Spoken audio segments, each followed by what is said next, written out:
Même si ce n'est pas avec les yeux qu'on écoute, mais avec les oreilles, on peut voir qu'à la foi vient de ce que l'on entend et ce que l'on entend vient de la parole de Dieu. Alors que votre foi ne s'appuie pas sur les ressentis, émotions et sentiments, mais plutôt sur ce que Dieu dit, sa parole. Donc si cette situation refuse d'entendre le langage humain, elle entendra le langage divin. Même si tu n'as rien, sois fier de ce que tu es, car ce n'est pas les circonstances qui déterminent ta fin, mais c'est ce que tu es. Tu le deviendras, car la foi, c'est de défier ces défis.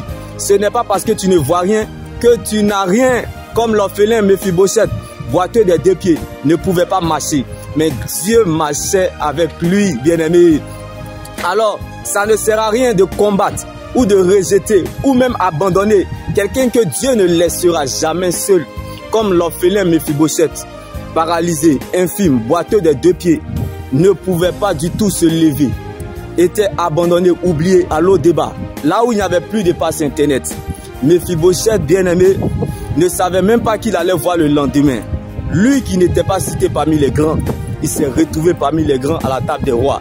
Il ne sait comment, à cause de l'atmosphère de l'alliance. Alors je prie que là où tu es, soit le point de départ que Dieu utilise pour commencer une grande histoire dans le monde. Car le Dieu que nous servons n'est pas seulement le Dieu de toutes les circonstances du parcours et du résultat, mais aussi le Dieu du faible commencement. Comme Méphibosheth était faible, mais sa faiblesse était Christ. Est-ce que tu connais le Dieu que tu sais?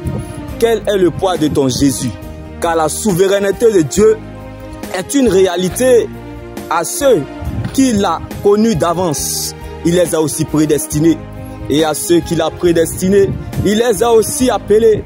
Et à ceux qu'il a appelés, il les a aussi justifiés. Et à ceux qu'il a justifiés, il les a aussi accordé sa gloire.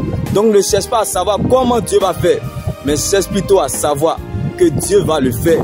Car lorsque Dieu t'attend la tête, il compte sur lui-même pour t'accompagner.